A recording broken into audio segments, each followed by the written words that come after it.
Magandang araw. Nandito na naman po tayo for another special bread recipe dito po sa Gabayan sa Kabuhayan.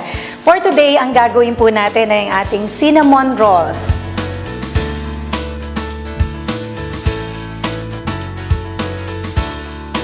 Para sa mga gagamitin nating ingredients, ang unang-una dapat makapag-prepare tayo ng ating sweet dough. Para naman dun sa ating idadagdag, ito po yung kailangan natin. Kailangan natin ng raisins, ng ating, instead po of water, I'm going to use milk. Ito po yung cinnamon.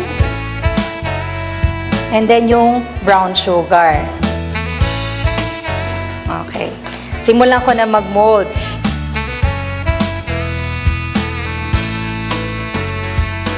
Pagkatapos po nating i-cut, i-rest po natin ito. Habang naghihintay tayo dyan, prepare na natin yung ating mga pans.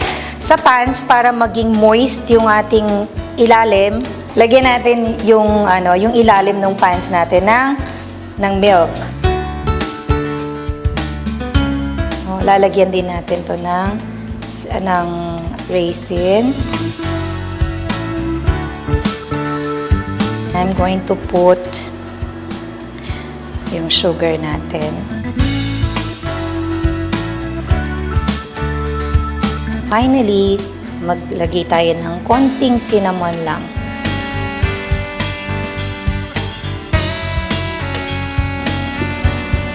Okay, ready na yung ating masa, yung ating gagawing cinnamon rolls.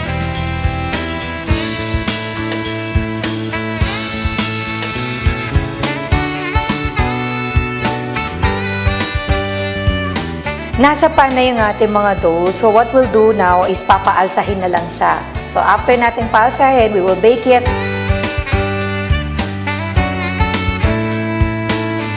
Ito na yung ating finished product, yung ating cinnamon roll.